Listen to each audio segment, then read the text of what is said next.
Hi friends, எல்லாருக்கும் வணக்கம்.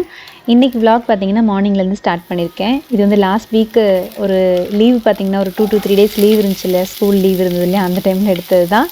காலையில் பிரேக்ஃபாஸ்ட்டுக்கு சிம்பிளான ஒரு பிரேக்ஃபாஸ்ட் என்னென்னா அவல் ஸ்ப்ரவுட்ஸ் எல்லாம் போட்டு ஒரு உப்புமா மாதிரி தான். அதுக்கு கடுகு, உளுத்தம்பருப்பு, கடலைப்பருப்பு, அப்புறம் காஞ்ச மிளகா, வெங்காயம், கருவேப்பிலை எல்லாம் போட்டு வதக்குனதுக்கப்புறமா வேக வச்ச ஸ்ப்ரவுட்ஸ், அது வந்து மிக்ஸ்டு ஸ்ப்ரவுட்ஸ் மாதிரி தான். அதில் எல்லாமே இருக்கும்னு வைங்களேன், கலந்து முளைக்கட்டின பயிர் வகைகள் எல்லாமே இருக்குது. அதை வேக வச்சு வச்சுருந்தேன் உப்பு போட்டு, அதுவும் சேர்த்து வதக்கிட்டு கூடவே மஞ்சத்தூள், மிளகாத்தூள் வதக்கிட்டு அவல் சேர்த்துக்கலாம்.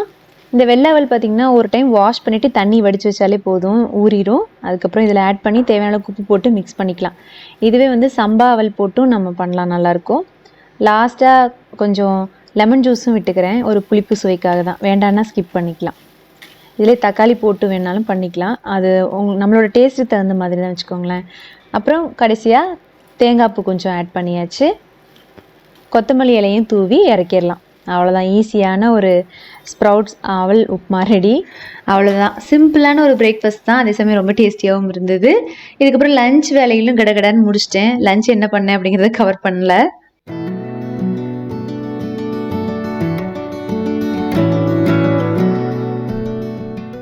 அதுக்கப்புறம் ஈவினிங்க்கு மேலே மொட்டை மாடியில் ஒரு க்ளீனிங் வேலை இருந்தது.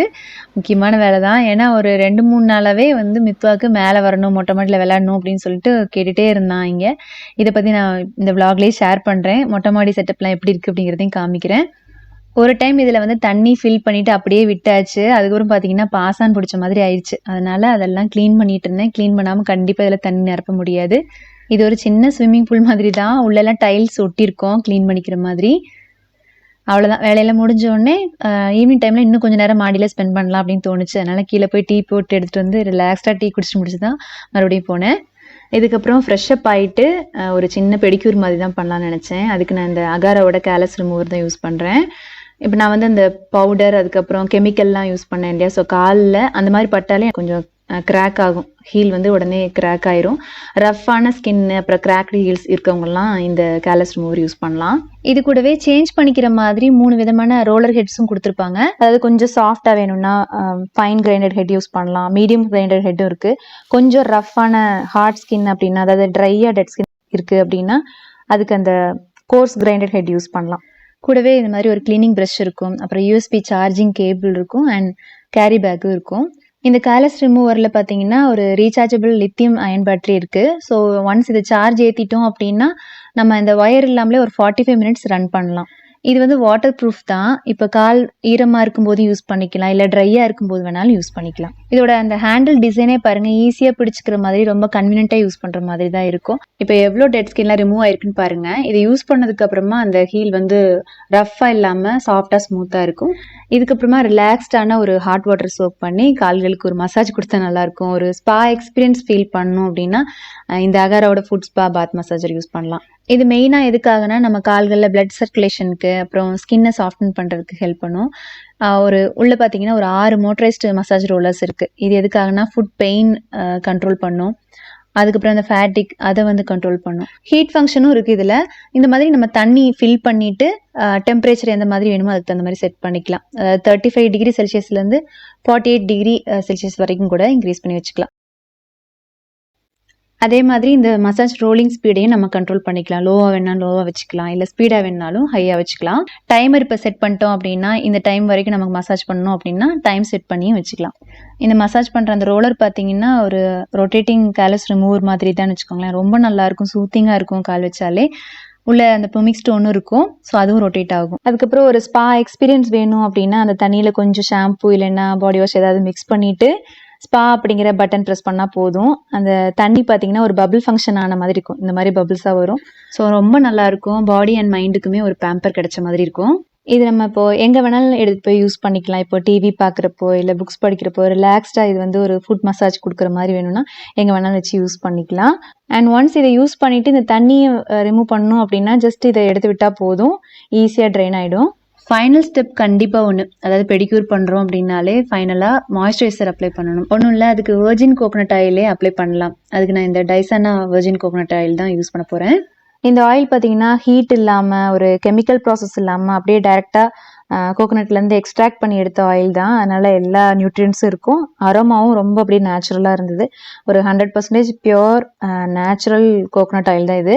ஸ்கின்னுக்கு ஒரு நரிஷ்மெண்ட் கொடுக்கணும், ஒரு ஹேர் ஃபாலு, டேண்ட்ரஃப் கண்ட்ரோல் பண்ணணுன்னாலும் யூஸ் பண்ணிக்கலாம். ஒன்ஸ் இதை அப்ளை பண்ணாலே தெரியும், பாதம்லாம் ரொம்ப சாஃப்டாக இருக்கும். அதே மாதிரி அந்த ஸ்ட்ராங்காக நெயில்ஸ் வேணுனாலும் இதை நம்ம தூங்க போகிறதுக்கு முன்னாடி நைட்டு அப்ளை பண்ணலாம் காலைல.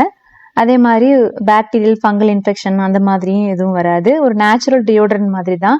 இதை யூஸ் பண்ணி ஒரு மசாஜ் கொடுக்கும்போது பார்த்தீங்கன்னா நல்ல ஒரு பிளட் சர்க்குலேஷன் கிடைக்கும். ரொம்பவே ரிலாக்ஸ்டான ஒரு பெடிக்யூர் முடிஞ்சுது. ப்ராடக்ட் டீட்டெயில்ஸ் நான் வந்து டிஸ்கிரிப்ஷனில் கொடுத்துருக்கேன், செக் பண்ணிக்கோங்க. இதுக்கப்புறம் நெக்ஸ்ட் டே தான் vlog கண்டினியூ ஆகுது. ஒரு மிட் மார்னிங் டைமில் டேட்ஸ் அண்ட் நட்ஸ் போட்டு ஒரு ஜூஸ் மாதிரி எடுத்துக்கலாம் அப்படின்னு நினச்சேன். இது ஃபஸ்ட் டைம் நான் ட்ரை பண்ணுறேன். அதனால் ப்ராப்பராக எதுவும் நான் ரெசிபி எடுக்கலை. முதல் நாள் நைட்டே டேட்ஸ் நட்ஸ் அதுக்கப்புறம் ஃபிக்கு இதெல்லாம் வந்து ஊற வச்சு அரைச்சேன். ஸோ இது குடித்தோடனே கொஞ்சம் ஸ்டமக் அப்செட் ஆன மாதிரி இருந்துச்சு. அதனால் மேபி கொஞ்சம் ஏதாச்சும் இந்த ட்ரை ஜிஞ்சர் அந்த மாதிரி ஆட் பண்ணி அரைச்சிருக்கணும்னு நினைக்கிறேன். நெக்ஸ்ட் டைம் ப்ராப்பராக ட்ரை பண்ணிவிட்டு ரெசிபி ஷேர் பண்ணுறேன் உங்களுக்கு. அன்றைக்கி லஞ்ச் வேலையிலும் ரொம்ப சிம்பிள் தான். பெரிய ரிஸ்க் எடுத்து நிறைய ரெசிபிஸ்லாம் எதுவுமே பண்ணல. ஜஸ்ட்டு சிம்பிளாக ஒரு மஷ்ரூம் ஃப்ரைட் ரைஸ் தான் பண்ணிகிட்டு இருந்தேன். அதுக்கு பாஸ்மதி ரைஸை வேக வச்சு, அதாவது உப்பு போட்டு வேக வச்சு அந்த தண்ணியை வடிச்சிட்டேன். ஸோ தண்ணி வடிச்சிட்டு கொஞ்சம் நேரம் அந்த ரைஸை ஆற விட்டோம் அப்படின்னா ஃப்ரைட் ரைஸ்க்கு நல்லா உதிரி உதிரியாக இருக்கும். அதனால் அதை ஆற வச்சுட்டு இந்த பக்கம் கையோட மஷ்ரூம்ஸ் எல்லாம் வதக்கிட்டு இருக்கேன். யூஸ்வலாக நம்ம ஃப்ரைட் ரைஸ் பண்ணுற மாதிரி தான், பெருசாக இல்லை. பட் சாஸ் எதுவுமே ஆட் பண்ண மாட்டேன். ஆல்ரெடி பார்த்தீங்கன்னா நம்ம vlogலேயே ஒரு ஃப்ரைட் ரைஸ் ரெசிபி ஷேர் பண்ணியிருப்பேன். அதில் சாஸ் எதுவுமே ஆட் பண்ணாமல் எப்படி பண்ணுறதுன்னு கூட காமிச்சிருப்பேன். அதில் காய்கறிக்கு பதிலாக இதில் நான் மஷ்ரூம் ஆட் பண்ணியிருக்கேன். அவ்வளோதான், சிம்பிளாக இருக்கும். அதே சமயம் அந்த மஷ்ரூமோட சேர்த்து சாப்பிடும்போது ரொம்ப நல்லாயிருக்கும்.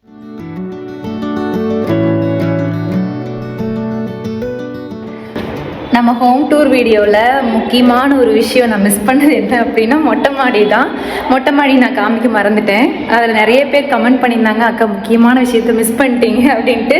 அதுலேயும் ஒருத்தவங்க என்னென்னா, அக்கா எல்லாம் சொல்லிட்டு மண்டை மேலே இருக்க கொண்டே மறந்துட்டீங்கக்கா அப்படின்னு சொல்லியிருந்தாங்க. எனக்கு அந்த கமெண்ட் பார்த்தது பயங்கரமாக சிரிப்பு வந்துருச்சு. மண்டை மேலே இருக்க கொண்டா அப்படின்னே ஆமாம் இல்லை அப்படின்ட்டு. ஆக்சுவலாக அந்த வீடியோ வந்து 2 வீடியோவுமே ரொம்ப லாங்காக போயிடுச்சுங்க. அதனால் அதில் என்னால் கொண்டு வர முடியல, மறந்தும் போயிட்டேன் ஆக்சுவலாக. அப்புறம் வீடியோ எடிட் பண்ணும்போதே எனக்கு ஞாபகம் வந்தது, மொட்டை மாடி மிஸ் பண்ணிட்டோமே அப்படின்னு சொல்லிட்டு. சரி ஓகே, இன்னொரு vlogல காமிச்சிக்கலாம் அப்படின்ட்டு விட்டேன். ஆனால் அதையும் நோட் பண்ணி நிறைய பேர் கமெண்ட் பண்ணியிருந்தாங்க. வாங்க இனி மொட்டை மாடி போய் பார்க்கலாம். மொட்டை மாடியில் நிறைய விஷயங்கள் அப்படின்லாம் எதுவும் கிடையாது. ஜஸ்ட்டு சும்மா ஒரு தொட்டி மாதிரி கட்டியிருக்கோம், ஒரு குட்டி ஸ்விம்மிங் பூல் மாதிரி. ஸ்விம்மிங் பூல்னு சொல்லலாமா வேணாமான்னா எனக்கு தெரியல. பட் இது வந்து ஒரு பசங்களுக்காக அந்த மாதிரி ஐடியா பண்ணி பண்ணது தான். அது ஒரு சில பேருக்கு அந்த ஐடியா பிடிச்சாலும் பிடிக்கலாம். அது மேபி இதை விட இன்னும் கொஞ்சம் நல்லா பெட்டராக பண்ணலாம் அப்படின்னு கூட ஒரு சில பேருக்கு தோணலாம். அதனால் வாங்க போய் பார்க்கலாம் மொட்டை மாடி எப்படின்னு பார்க்கலாம்.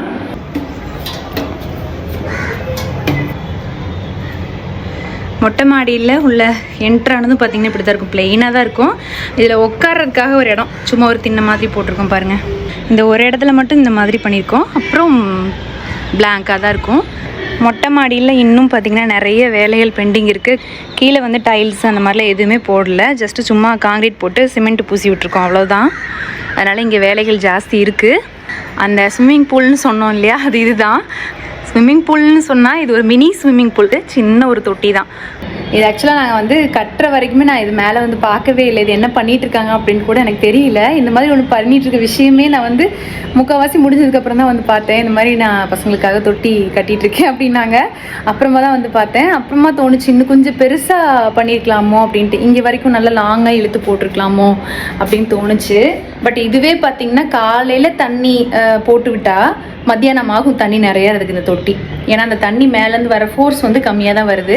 அதனால் நிறையறதுக்கு ஒரு அரை நாள் ஆயிரும். இப்பயும் அந்த தொட்டி வந்து அரைவாசி தான் நிறைச்சிருக்கோம் பாருங்கள், இன்னும் அரைவாசி நிறைக்கல. ஸோ அரைவாசி வந்து குட்டி பசங்களுக்கு பாதி நிறைச்சா போதும். இப்போ மித்வாலாம் வந்தான்னா விளையாடுறதுக்கு அவனுக்கு பாதி அளவுக்கு இருந்தால் போதும். ரொம்ப பெரிய பசங்க அப்படின்னா கொஞ்சம் ஒரு 3/4 அளவுக்கு தண்ணி நிறைச்சா சரியாக இருக்கும். நாங்களே விளையாடலாம், அதனால தான் எனக்கும் உள்ளே இறங்கி விளையாடலாம் அப்படிங்கிற ஆசை வந்துச்சு. அதுக்கப்புறமா என்ன பண்ணாங்கன்னா, இப்போது ப்ரைவேட்டாக வெளியில் தெரியக்கூடாது, மொட்டை மாடிங்கனால ஓப்பன் ஏரியா இல்லையா, அதனால் வெளியில் தெரியக்கூடாதுங்கிறதுக்காக சுற்றி வர இந்த மாதிரி பாருங்கள் ஷீட்டு போட்டு அடிச்சிட்டாங்க. ஸோ இது வந்து ஒரு ப்ரைவேட் ஸ்விம்மிங் பூல் மாதிரி தான் இருக்கும், சுற்றி வர பெருசாக தெரியாது. ஆனால் இங்கே நிறைய வேலை பாக்கி இருக்குதுன்னு சொன்னேன் இல்லையா, நாங்கள் என்னென்ன பிளான் பண்ணியிருக்கோம் ஃப்யூச்சரில் அப்படின்னா காமிக்கிறேன். இதில் இதெல்லாமே வந்து இந்த கருங்கல் தான். கீழே நம்ம இண்டோர் கார்டன் ஏரியாலையும் இந்த கல் தான் ஒட்டியிருப்போம். ஸோ அதில் எக்ஸ்ட்ரா இருந்த கல்லை இந்த மாதிரி இங்கே கொண்டு வந்து ஒட்டியாச்சு. இது வந்து ஒரு 5000 லிட்டர் தண்ணி கெப்பாசிட்டி பிடிக்கும்னு நினைக்கிறேன். அதே மாதிரி அதுக்குள்ளே இறங்கி போகிறக்கும் 2 ஸ்டெப் கொடுத்துருக்கோம், வெளியிலேருந்து ஏறி போகிறதுக்கும் இந்த மாதிரி ஸ்டெப் கொடுத்துருக்கோம்.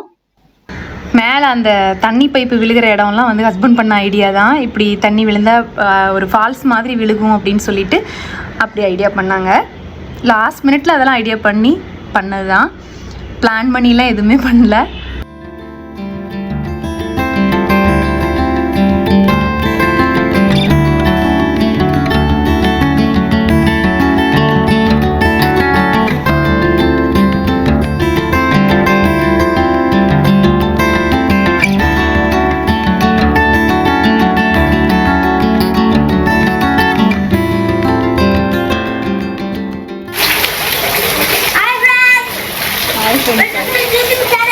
Welcome to the YouTube சேனலா?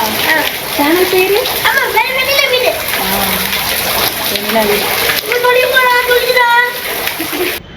இது ஆக்சுவலாக ரொம்ப நாளாக அந்த தொட்டி வந்து கொஞ்சம் வாஷ் பண்ணாமலே போட்டோம். தண்ணி நின்ன மேனிக்கு விட்டுட்டோம். வெயிலில் தண்ணி நின்றுச்சு அப்படின்னா பாசான் பிடிக்கும் பார்த்தீங்களா, அதனால அந்த கார்னருக்கு கொஞ்சம் அப்படியே அந்த உப்பு கரை படிஞ்சிருச்சு. தண்ணி கொஞ்சம் உப்பு கரைகள் இங்கே படியுது, சீக்கிரம் வந்து இந்த சால்ட் எல்லாம் டெபாசிட் ஆகுது. அதனால இந்த கரைகள் கொஞ்சம் அடிக்கடி பிடிக்குதுன்னு தான் நினைக்கிறேன். அப்புறம் நாங்கள் இன்னொரு ஐடியா என்ன பண்ணோம் அப்படின்னா, மேலே வந்து இப்போது டைம் ஸ்பெண்ட் பண்ண வர்றோம் அப்படின்னா, ஒரு ஈவினிங் டைமில் வர்றோம் அப்படின்னா இங்கே ஒரு ரூம் மாதிரி வேணும்ன்ட்டு. ஆக்சுவலாக இது பார்க்குறதுக்கு கொஞ்சம் கொடூரமாக தான் இருக்கும். பழைய திங்ஸ் எல்லாம் போட்டு வச்சுருக்கோம் இந்த இடத்துல. இப்போதைக்கு க்ளீன் பண்ணலை, இனிமேல் தான் க்ளீன் பண்ணி இந்த இடமெல்லாம் கொஞ்சம் கரெக்டாக ஒழுங்கு பண்ணணும். இதில் வந்து கட்டில் போட்டுக்கலாம் அப்படின்ட்டு நான் சொல்லியிருந்திருப்பேன் ஹோம் டூர் வீடியோவிலே. ஒரு கைத்து கட்டில் மாதிரி பண்ணி வச்சுருக்கோம் அப்படின்ட்டு, அது இங்கே போட்டுக்கலாம் அப்படின்ட்டு. அப்புறம் இது வந்து ஒரு கவுண்டர் டாப் மாதிரி. ஸோ இதில் பைப் கனெக்ஷனும் கொடுத்துருக்கோம் பாருங்கள். சிங்க் வேணாலும் வச்சுக்கலாம், இல்லைன்னா ஜஸ்ட்டு சும்மா ஸ்டவ் வச்சு இங்கே குக் பண்ணிக்கலாம். இங்கேயே சமைச்சு சாப்பிட்ற மாதிரியும் ஒரு வேணும் அப்படின்னு கேட்டிருந்தேன், அதனால் கவுண்டர் டாப் மாதிரி பண்ணியிருக்கோம் இங்கே. ஸோ இதெல்லாம் கொஞ்சம் ஒரு மாதிரியே கசகசன்னு தான் இருக்கும் இந்த ஏரியா, இப்போதைக்கு பார்க்க முடியாது. அப்புறம் இங்கே ஒரு ரெஸ்ட் ரூம் இருக்குது. இப்போ தொட்டியில் வந்து விளாண்டுட்டு அப்படியே போக முடியாது இல்லையா, குளிக்கணுங்கிறதுக்காக இங்கே ஒரு ரெஸ்ட் ரூமும் போட்டிருக்கோம். மேலே வந்தால் ரெஸ்ட் ரூம் யூஸ் பண்ணிக்கலாம் அப்படின்ட்டு இங்கே ஒரு ரெஸ்ட் ரூம் போட்டாச்சு. ஸோ இந்த ரெஸ்ட் ரூமுக்கு பார்த்தீங்கன்னா நம்ம ஒரு ரூமுக்கும் போட்டிருப்போம்ல டைல்ஸு, அப்புறம் ரூமுக்கு போட்டிருக்க டைல்ஸு, பாத்ரூமுக்கு போட்டிருக்க டைல்ஸு, அதெல்லாம் எக்ஸ்ட்ரா மிச்சம் ஆகும்ல, அது எல்லாத்தையுமே அப்படியே மாற்றி போட்டுட்ருக்கோம் பாருங்கள். இங்கே ஒரு டைல் இருக்கும், அப்புறம் இங்கே ஒரு மாதிரி ரெண்டு விதமாக 2 டைல் இருக்கு பாருங்கள். இங்கே 2 டைலு, இங்கே ஒரு மாதிரி ஒரு டைலு. மொட்டை மாடி தானே, இதுக்கு புதுசாக டைல் எடுக்காட்டி என்ன அப்படின்ட்டு இப்படி ஒட்டி விட்டாச்சு. அவ்வளோதான். ஸோ அவ்வளோதான், மொட்டை மாடியும் பார்த்தாச்சு. ஹோம் டூரில் ஆல்மோஸ்ட் இதையும் சேர்த்து கவர் பண்ணிவிட்டுன்னு நினைக்கிறேன். சரி, எப்போவுமே மாடிக்கு வந்தோம் அப்படின்னாலே கீழே போகிறதுக்கு மனசே வராது. எப்படி டைம் போகுதுன்னே தெரியாது, கடகடன்னு ஓடிடும். அதே மாதிரி இன்னும் கொஞ்சம் நேரம் இருக்கலாம் அப்படின்னு தான் தோணும். அது மாதிரி அன்றைக்கி போயிட்டு ரொம்ப நேரம் அங்கே மாடியிலே டைம் ஸ்பெண்ட் பண்ணிட்டு கொஞ்சம் இருட்டாக விட்டு தான் நான் கீழே போனேன். ஸோ இந்த விளாக் பார்த்தீங்கன்னா எல்லாருமே என்ஜாய் பண்ணுற மாதிரி இருந்திருக்கும் அப்படின்னு சொல்லி நம்புகிறேன். உங்களுக்கு இந்த விளாக் பிடிச்சிருக்குன்னு தோணுச்சுன்னா வீடியோக்கு ஒரு லைக் கொடுங்க. உங்களை அடுத்ததான் ஒரு இன்ட்ரெஸ்டிங்கான வீடியோவில் சந்திக்கிறேன். தேங்க்யூ ஸோ மச் ஃபார் வாட்சிங் ஃப்ரெண்ட்ஸ். பை.